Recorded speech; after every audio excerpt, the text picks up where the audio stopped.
अगर आप big boss देखते हो और आपको लगता है कि आप बहुत अच्छे हो और बहुत प्योर हार्टेड हो तो एक बार फिर सोच या इस वीडियो को यही बंद कर दो, क्योंकि मैं आपको आपकी ही नजर में एक्सपोज करने जा रहा हूं।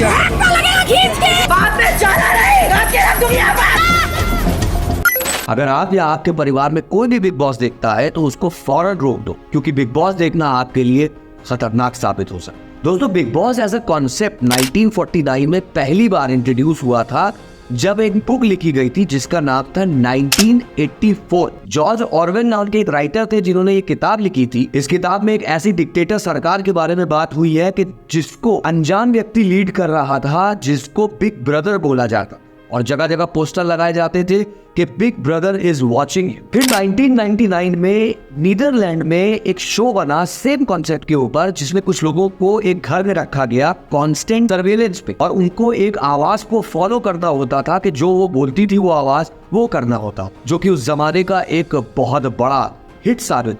देखते ही देखते 10 देशों ने इस कॉन्सेप्ट पे अपनी लैंग्वेजेस में शो बनाना शुरू कर दिया। तो इंडिया कैसे पीछे रहता दोस्तों? इंडिया ने अपना बिग ब्रदर बिग बॉस के नाम से लॉन्च किया, और फिर कुछ ही दिनों में अलग अलग रीजनल लैंग्वेजेस में, जैसे मराठी, बंगाली, मलयालम, तमिल, तेलुगु, इस सारी लैंग्वेजेस में अपने अपने रीजन में अपना अपना बिग बॉस आने लगा। और अब बिग बॉस OTT के साथ बिग बॉस आपकी पॉकेट में टहलता है। बिग बॉस 8 में कंटेस्टेंट आए थे जिनका नाम था सुशांत दिवकर, जो कि पेशे से सिंगर, डांसर, मॉडल, साइकोलॉजिस्ट और मिस्टर गे इंडिया 2014 रहे। दोस्तों, बताया जाता है कि उनका IQ 147 था। उनके घर में 500 से ज्यादा बुक्स थी। उनको बुक्स पढ़ने का बहुत ज्यादा शौक था। जब सुशांत बिग बॉस के घर में गए तो उन्होंने देखा कि जो कलेक्टिव IQ सारे कंटेस्टेंट्स का था वो रूम टेम्परेचर से भी कम था। उन्होंने ये भी कहा कि बहुत ज्यादा फ्रस्ट्रेटेड और बहुत ज्यादा बोलने वाले लोग और बहुत ज्यादा सियासी और पॉलिटिक्स वाले लोग बिग बॉस में पसंद किए जाते हैं। तो मेरा वहां पे क्या काम?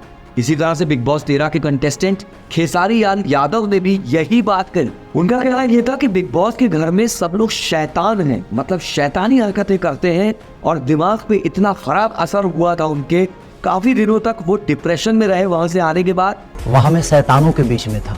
वहाँ इंसान के रूप में सबके सब शैतानी हरकत कर रहे थे, और वहाँ इंसान कोई है ही नहीं यार, क्या बोलेगा कोई। आपको याद होगा बिग बॉस 4 में राहुल भट्ट नाम का एक कंटेस्टेंट आया था जिसने बोला कि मैं एंटरटेनमेंट के नाम पे बेवकूफी नहीं करूंगा, तो बिग बॉस मुझको क्यों रखेंगे जब मैं इस तरह की हरकतें नहीं करूंगा, मैं किसी कंट्रोवर्सी में और फालतू के रोमांस में इन्वॉल्व नहीं होऊंगा। मैं बिग बॉस को कंटेंट नहीं दे पाया, इसलिए बिग बॉस ने मुझे घर से जल्दी बेघर कर दिया। कुछ रिपोर्ट्स का कहना ये तक है कि पब्लिक वोटिंग जैसी कोई चीज नहीं है बिग बॉस में, ये सिर्फ दिखावा है, बल्कि क्रिएटिव डिसाइड करते हैं कि बिग बॉस के घर में कौन रुकेगा और कौन मजा नहीं दे पा रहा है, और उसको घर से बेघर कर देना चाहिए। बिग बॉस 4 की winner Shweta Tiwari, big boss 6 की कंटेस्टेंट आशिका और बिग बॉस 11 की रनर अप हिना खान ने बताया कि बिग बॉस बहुत ही हेविली एडिटेड होता है। लंबे लंबे कॉन्वर्सेशंस को एक लाइन या 2 लाइन में समेट दिया जाता है, और ऐसी इमेज बनाई जाती है कंटेस्टेंट्स की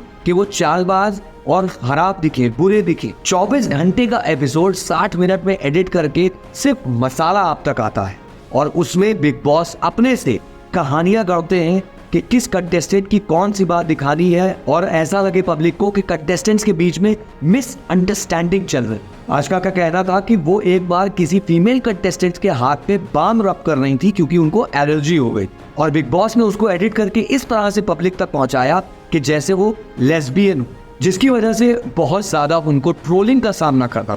रियलिटी शो को लोग सच में रियलिटी मान बैठते। पहली बात तो ये कि इस शो के लिए कोई ऑडिशंस नहीं होते हैं, और कंटेस्टेंट्स को उनके नेचर और वो कितना तमाशा क्रिएट कर सकते हैं घर के अंदर, इस बेसिस के ऊपर उनको लिया जाता है। आपको जान के बेहद हैरानी होगी कि भुवन बाम, आशीष चंचलानी, फरदीन खान, नुपुर सेनन, ध्रुव राठी जैसे बड़े बड़े सेलिब्रिटीज ने आने से साफ मना कर दिया बिग बॉस में, और कुछ ने तो ये तक कह दिया कि अगर मुझे बिग बॉस करोड़ों रुपए भी देंगे तो भी हम अपनी इमेज की धज्जियां उड़वाने के लिए बिग बॉस में नहीं आएंगे। एक डेटा के अनुसार बिग बॉस में अभी तक जितने भी कंटेस्टेंट्स आए हैं उसमें से 98% कंटेस्टेंट्स की जिंदगी बहुत ज्यादा खराब हो गई, क्योंकि उन तक क्वालिटी वर्क आना बंद हो गया और अच्छे ब्रांड्स ने उनको नीची निगाहों से देखना शुरू कर दिया। क्योंकि बिग बॉस के घर में उनकी पर्सनल लाइफ से लेके करियर और जितनी भी जिंदगी में नेगेटिव चीजें हुई हैं, पर्सनल से पर्सनल, वो सारी चीजें खुल के सामने आ जाती हैं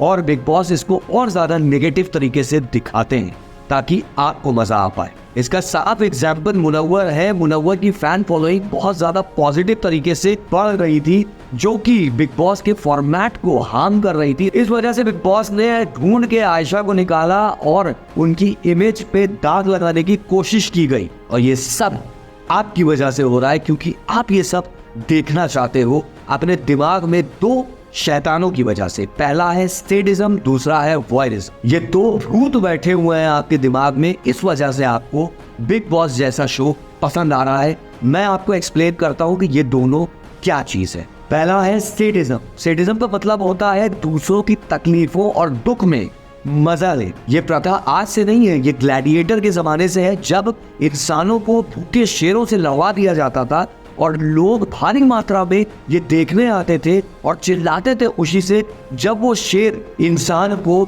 सबके सामने खाता था। लोगों को उस इंसान की सफरिंग देख के मजा आता। मैं समझता हूँ आपके लिए ये यकीन करना बहुत मुश्किल है कि आप ऐसे हो, लेकिन अगर आप बिग बॉस पसंद करने वाली ऑडियंस में से हो तो आप भी एक सैडिस्टिक इंसान हो जिसको लोगों की इंसल्ट और सफरिंग देख के मजा आता। और मैं ये अपने पास से कुछ नहीं बता रहा, ये सारी चीजें रिसर्चेस में है।